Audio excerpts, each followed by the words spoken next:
पण 60 कोटी 100 कोटी 150 कोटी एका एका लोकसभेच्या मतदारसंघामध्ये वाटून सुद्धा या स्वाभिमानी जनतेने दाखवून दिलं आमच्यासाठी लोकशाही महत्वाची, आमच्यासाठी विचार हे महत्वाचे आहेत. कारण का त्यांना माहिती आहे जो विचार आज सत्तेत आहे तो तसाच कायम राहिला तर महाराष्ट्राचं वाटोळं झाल्याशिवाय राहणार नाही. आज सत्तेत असणारा एक नेता त्यांनी या महाराष्ट्रातलं राजकारण अतिशय खालच्या लेवलला नेलं. जाती जाती आणि धर्माधर्मामध्ये तेढ कुठल्या काळापासून मोठ्या प्रमाणात वाढले असते तर ते 2014 पासून वाढले.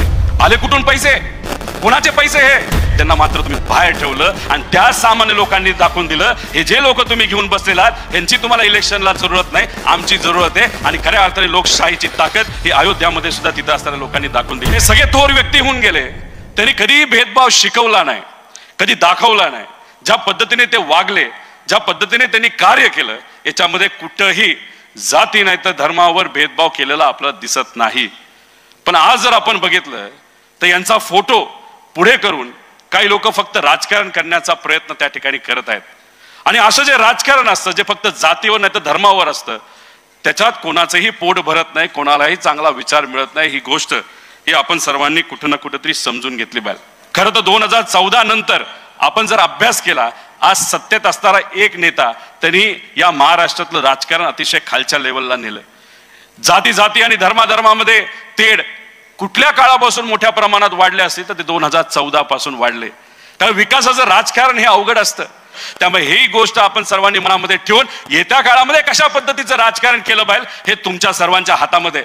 आम्ही येऊन इथं मोठी मोठी भाषणं करू पण निर्णय आम्ही घेऊन चालणार नाही. आम्ही फक्त विचाराबरोबर राहण्याची आमची जबाबदारी आहे. हे जे नेते सगळे बसलेले हे आज सत्तेत जाऊ शकले असते, ह्यांना पद मिळू शकलं असतं पण नाही.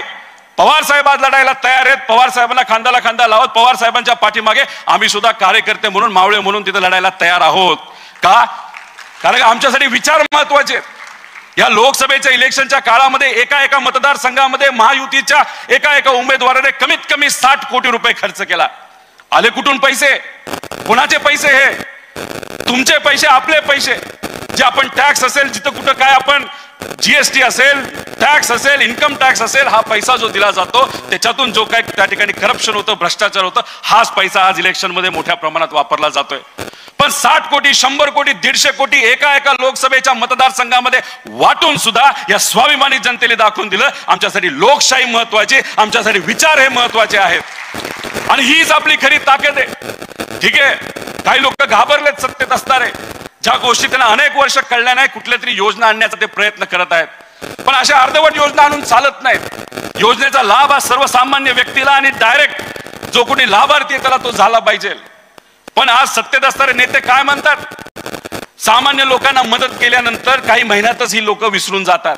अहो तुम्ही सामान्य लोकांना एवढं कमी समजतात का हो? तुम्ही चेष्टा करता का त्यांची? अहो जर तुम्ही खऱ्या मनाली जर काम केलं ना 100 वर्ष होऊ द्या नाही तर 200 वर्ष होऊ द्या, ही सामान्य व्यक्ती त्या लोकांना तिथं विसरत नाही.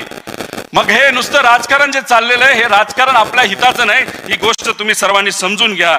माझ्या घरामध्ये सुद्धा देवघर आहे, मी मंदिरात जातो पण त्याचं राजकारण कधी करत नाही. जे लोक देवाचं नाही तर धर्माचं राजकारण करता या लोकसभेमध्ये अयोध्याच्या सामान्य लोकांनी दाखवून दिलं की धर्म हा सगळ्यांचा असतो, त्याचं राजकारण तुम्ही करून चालणार नाही. आणि लोकसभेचा तिथला निर्णय हा अतिशय महत्वाचा आहे. तुम्ही भपकेगिरी करा, तुम्ही ऍडव्हर्टाइजमेंट करा, तुम्ही मोठ्या मोठ्या बिझनेसमॅनला तिथं बोलवलं, तुम्ही ऍक्टरला बोलवलं, ऍक्ट्रेसला बोलवलं, अतिशय श्रीमंत लोक तिथं आली.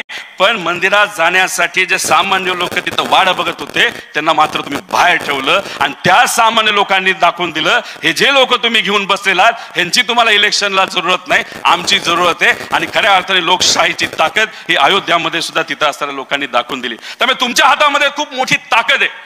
त्यामुळे जे लोक चांगला विचार पुढे घेऊन चाललेत त्यांच्या पाठीमागे भक्कमपणे तुम्ही राहावं एवढीच विनंती या ठिकाणी करतो. आणि याच्या पुढच्या काळामध्ये आपल्याला कोण नोकरी देऊ शकतं, कोण हाताला काम देऊ शकतं, आरोग्याचे प्रश्न आपले कोण सोडू शकतं, जे काही महिलांचे प्रश्न असतील हे कोण सोडू शकतं, हे हाच विचार आपण सर्वांनी केला पाहिजे. कारण का जी मागणी तुम्ही करता तसंच राजकारण केलं जातं. पण काही लोक वेगळं वळण आणण्याचा प्रयत्न या महाराष्ट्रामध्ये करत आहेत. पण आमचा विश्वास हा तुमच्यावर आहे, सामान्य लोकांवर आहे. मी स्वतः व्यवसाय तिथं करतो, मंगेशराव व्यवसाय करतात. आज आम्ही राजकारणात आलेलो आहे का? राजकारणात येऊन काहीतरी वेगळं करायचं, काहीतरी चांगलं करायचंय. आणि मग हे चांगलं करायची जी भूमिका आहे त्याच्यामुळेच आपापली स्टाईल असेल, भाषणाची पद्धत असेल, काम करण्याची पद्धत असेल ही कुठं कोणाची कॉपी न करता आपलं जसं चाललंय तसं आम्ही करत आहोत, कारण का आमची अपेक्षा काय ती चांगलं घडलं पाहिजे. आणि उद्याच्या काळामध्ये जर चांगलं काय एखादी गोष्ट घडवायची असेल तर आमदार सुद्धा आपल्या विचाराचा लागतो, खासदार सुद्धा आपल्या विचाराचा लागतो. आज एकटे पवार साहेब या महाराष्ट्रामध्ये लढताना आपल्या सर्वांना बघायला मिळतात. त्यांना उद्धव ठाकरे साहेब मदत करतात, काँग्रेस मदत करतात, हे सर्व नेते आज एकत्रित आलेले आहेत. का? कारण का त्यांना माहिती आहे जो विचारा सत्य ते तो तसाच कायम राहिला तर महाराष्ट्राचं वाटोळ झाल्याशिवाय राहणार नाही. आज महाराष्ट्राच्या भविष्यावर काही इतर राज्यांना तिथं ताकद देण्याचा प्रयत्न 2014 नंतर केला जातोय. आणि येत्या काळामध्ये तो निर्णय महाराष्ट्राचा विचार करायचा का दुसऱ्या राज्याचा करायचा सध्याच्या लोकांनी केला नसला तरी तो निर्णय तुम्ही सर्वांनी करावा असा आव्हान या ठिकाणी करतो. आता जागा वाटपावरून राष्ट्रवादी काँग्रेस शरद पवार गटाचे आमदार रोहित पवार यांनी अजित पवार गटावर टीका केली आहे. जेव्हा आपण विचार बदलतो तेव्हा लोक देखील लोकशाहीच्या माध्यमातून आपल्याला टोपी घालतात. महायुतीत अजित पवारांना 20 ते 22 जागा सन्मानजनक वाटत असतील तर तो त्यांचा विषय राहिला, अशी टीका रोहित पवार यांनी अजित पवारांवर केली. आगामी विधानसभेच्या निवडणुकीच्या पार्श्वभूमीवर सध्या सर्वच राजकीय पक्षांनी कंबर कसली आहे. राजकीय नेते मंडळी देखील विविध मतदारसंघाचा दौरा करत आढावा घेत आहेत. तसेच विविध ठिकाणी सभा, मेळावे आणि कार्यकर्त्यांच्या बैठका देखील घेतल्या जात आहेत. तर विधानसभा निवडणुकीबाबत रणनीती आखत असल्याचं चित्र आपल्याला ते पाहायला मिळत आहे, असं रोहित पवार म्हणाले.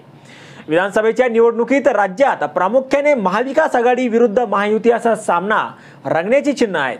त्यामुळे महायुती आणि महाविकास आघाडीतील पक्षांमध्ये सध्या जागा वाटपाची खलबत सुरू आहे. आता विधानसभेची निवडणूक जवळ आली आहे, त्यामुळे अनेक लोक जेवणाच्या पंक्तीवर पंक्ती करतील, पण काम न करता फक्त काही लोकांनी भ्रष्टाचार केला असेल आणि जर फक्त पंक्तीवर राजकारण करत असतील तर त्यांची राजकीय पंगत लोक नक्कीच उठवतील, असा सूचक इशारा रोहित पवार यांनी सत्ताधारी आणि अजितदादांना दिलाय. आज शरद पवार आणि अजित पवार गटाचे आमदार चेतन तुपे हे पुण्यातील एका कार्यक्रमात एका मंचावर दिसले. त्यामुळे राजकीय वर्तुळात चर्चांना आता उधाण आलं आहे. यावर चेतन तुपे संपर्कात आहेत का असा प्रश्न रोहित पवार यांना विचारण्यात आला. तेव्हा रोहित पवार म्हणाले की आता निवडणूक अवघड चालली आहे असं काही त्यांना जाणवायला लागलं असेल, पण या सर्व गोष्टी आपल्याला हळूहळू कळतील. आता मी एक सांगतो की आम्हाला शरद पवारांनी लोकसभा निवडणुकीच्या आधी एक गोष्ट सांगितली होती की आपल्याला लोकसभा निवडणूक ही मनापासून लढायची आहे. आता ही विधानसभा तशीच लढायची आहे आणि जिंकायची आहे. कोण पक्षात येईल किंवा नाही यापेक्षा महाराष्ट्रात महाविकास आघाडीचं सरकार आणायचं आहे, असं रोहित पवार म्हणाले.